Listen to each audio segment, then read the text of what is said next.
So here we have the lovely, the beautiful, the uber talented Beyonce, but between the Pope, the Absolutely. president, love her, but between all these people, she lands the cover photo. I know you want to sell magazines, but why the Yes. cover? So I think Sheryl Sandberg said it best in her write-up of Beyonce, that Beyonce just doesn't take a seat at the table, she builds a better table. And I think if you look back in December when she released that album, she completely upended the traditional album release model.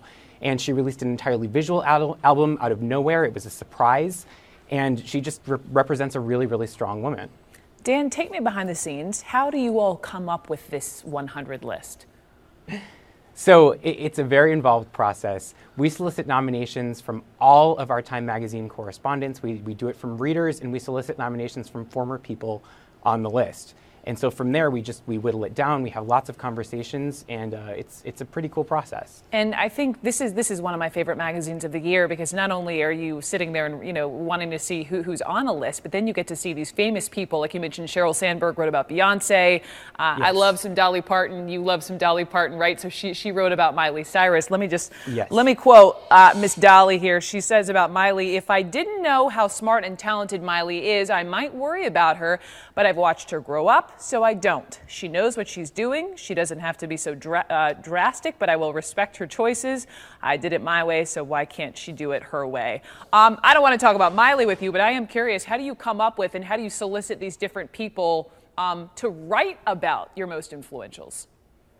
So that, we have tons and tons of conversations, but it's a lot of back and forth, a lot of trying to think about, does the person know the person? Do they have something interesting to say about the person? Because we really want these entries to add some value for the readers. It's not just these positive role models. I read the article, I read the blurb on Kim Jong-un, who is right in the top 100. Of course, in Part of the Right, we talk about the suffering, human rights issues, nuclear threats, etc. Why include people like him on the list?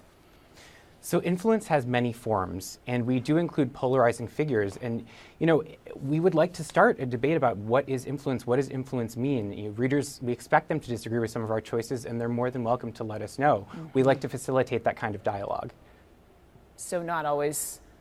Influence can take many shades and colors. I hear yes. you. And when I was clicking on, it's beautiful online to go through all of the faces and the articles, but a lot of faces, I feel like I'm pretty well read, and a lot of faces I didn't recognize. So let me just ask you, of your entire 100 Sure. list, who is your favorite person maybe our viewers haven't heard of? Sure. I would go with a guy named Tony Fadell. He's the CEO of a company called Nest, and you should watch Nest. He's really trying to reinvent the smart home with smart appliances and gadgets that really understand humans. So I would watch him in the future.